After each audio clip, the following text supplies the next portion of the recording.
Bueno, esa habría que determinar muy bien qué quiere decir feminismo. Durante mucho tiempo, sobre todo al principio del movimiento feminista, tenía unas connotaciones que yo no comparto completamente. Entonces habría que decir bien qué es feminismo. Si feminismo supone luchar por la igualdad de derechos de hombres y mujeres, por supuesto que sí. Ahora bien, yo creo que el movimiento feminista también, porque la lucha era tremenda, cometió algunos excesos que yo no comparto.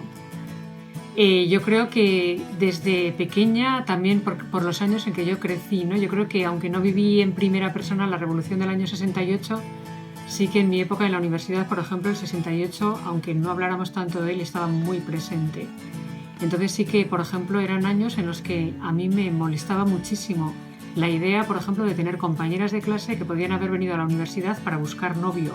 O sea, a mí eso me indignaba profundamente. Yo decía que yo pensaba, ¿no? Y pienso que la universidad tiene otro fin. Entonces eso me sublevaba en cierto modo. Entonces desde el primer momento, ya te digo, yo hubo cosas que compartí con el movimiento y otras en cambio que no. El hombre y la mujer deben tener los mismos derechos y deben partir del mismo punto de partida. Es decir, igual que cuando se habla de la igualdad, yo considero que la igualdad tiene que consistir en poner a todo el mundo en el mismo punto de partida, de manera que a partir de ahí tu talento ya se desarrolle hasta donde puedas llegar, pero nadie tiene que decirte hasta dónde tienes que llegar. Entonces, en el caso del hombre y la mujer, yo creo que los dos, desde su nacimiento, tienen que estar puestos en el mismo punto de partida y luego ya cada uno que llegue hasta donde quiera, ¿no? Y todavía queda mucho camino por recorrer en esa igualdad de punto de partida. No, yo creo que más bien se asumía que éramos completamente distintos. Por ejemplo, yo recuerdo que entonces, cuando iba al colegio, en España se podía trabajar desde los 14 años. Y era bastante normal que a los 14 años las niñas que no iban muy bien en el colegio lo dejaran, ¿no? También recuerdo, pero eso ya no es de mi época, sino un poco anterior, ¿no? Recuerdo una historia que oí contar en mi familia. En Pamplona había un restaurante que ya no existe, ¿no? Muy bueno, y en ese restaurante lo regía una familia, ¿no? Entonces una de las hijas de ese matrimonio era muy buena estudiante en el instituto.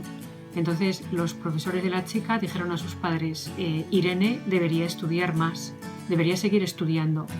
Pero al llegar a los 14 años su padre le dijo, vamos a ver, ¿tienes novio? Porque a los 14 años tenía novio. Tenemos un restaurante, vas a trabajar con nosotros. ¿Qué tontería es esa de que tienes que estudiar, ¿no? Entonces se puso a trabajar en el restaurante y se casó. Entonces historias como esas eran muy normales en familias que no es que fueran despóticas o tiránicas, sino que en el ambiente estaba la idea de que en el fondo una mujer no había que invertir en que estudiase, ¿no? Porque lo que tenía que hacer era definitivamente otras cosas, ¿no?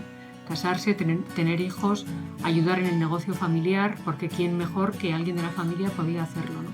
Entonces yo viví una época en la que todavía había familias que hacían por sus hijos varones esfuerzos que no los hacían por las mujeres, ¿no? Y eso se asumía como una cosa normal.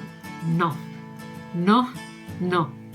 Es verdad que ha habido unos pasos gigantes, entonces también hace falta eso, pues, por ejemplo, pues mi propia madre, por ejemplo, pues no podía pues, abrir una libreta en un banco sin permiso de su padre, de su marido, siempre de un hombre, ¿no? Tampoco se podía disponer libremente pues, de la circulación, es decir, hemos dado en pocos años, para lo que es la historia de la humanidad, unos pasos gigantescos, pero queda muchísimo por recorrer. De hecho, todos los meses o cada poco tiempo nos recuerdan, ¿no?, que hay una brecha salarial.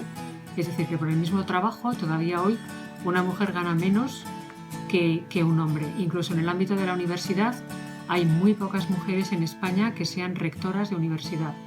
Hay muchas menos mujeres que dirigen pues, grandes empresas, ¿no? Entonces ahí se habla de un techo de cristal, ¿no? Un techo elegante, bonito, pero es decir, si tienes que elegir, ¿no?, entre qué es lo que quieres hacer en la vida. Entonces hay todavía mucho por recorrer, aunque no hay que despreciar para nada lo que se ha conseguido. Bueno, hay quien habla, justo el otro día seguí una polémica acerca de esto, hay quien habla de que debería haber una discriminación positiva, es decir, para recuperar el tiempo perdido por las mujeres, en caso de, o sea, durante un tiempo, más que igualdad de derechos, tiene que ser que en igualdad de condiciones la mujer siempre tenga precedencia sobre el hombre, para compensar ese déficit histórico. De todas formas, por ejemplo, yo no sé si comparto enteramente lo que se ha hecho a veces, ¿no?, de las cuotas de mujeres ministros en un gobierno, cuotas de mujeres en un consejo de administración, no sé, o sea, eso me parece que es útil durante un tiempo, pero no puede ser lo ideal. Es decir, a un gobierno tienen que llegar como ministros las personas que estén más capacitadas.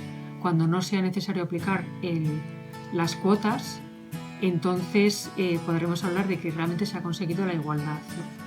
Yo creo que lo que estáis haciendo vosotras ahora mismo es muy importante. Sois mayoría en la universidad, sois mayoría en la facultad, sois mayoría en la clase, ¿no? Muchas veces, pero fíjate, yo todavía me doy cuenta, ¿no? Me deja pensativa, ¿no?, el hecho de que todos los años doy clase en primer curso, el delegado de primero, no hablo de vuestro caso, no estoy hablando de ninguna promoción en concreto, ni menos de la vuestra. Es un caso muy especial porque realmente votas el delegado sin conocer a la gente. Es que no conoces a la gente, no conoces ni a las dos personas con las que ya has empezado a hablar prácticamente. Entonces es un delegado que se elige sin conocer a la gente. Entonces casi siempre es un chico. Pero a ver, ¿por qué? Si en la clase hay mayoría de mujeres. Entonces todavía yo creo que nosotras tenemos un déficit de confianza en nosotras mismas, ¿no? Te parece como que el varón encarna unos valores relacionados con el liderazgo que las mujeres no tienen. Entonces ya digo, a veces yo digo en broma, para meterme un poco con vosotros, ya que sois de primero, que no hay nadie en el mundo más conservador que un alumno de primero de carrera. Os veo súper conservadores, también con los profesores, porque estás haciendo algo distinto del año pasado. Eso no se hizo el año pasado. Me han pasado los apuntes. A ver, por favor, rebeldía, ¿no? Insumisión. Naciste en 1997, ¿no? Entonces, a veces yo, eso, lo digo un poco en broma, ¿no? Pero sí que percibo esa tendencia un poco al conservadurismo. Luego resulta que en segundo generalmente nunca se repite delegado porque ya conoces de verdad a la gente. Entonces, para mi alegría y regocijo, suele ser una chica. El chico del año pasado ya no le votamos, ¿no? Pero, a ver, ese primer instinto de, ¿sabes? O sea, eso me deja un poco pensativa, la verdad.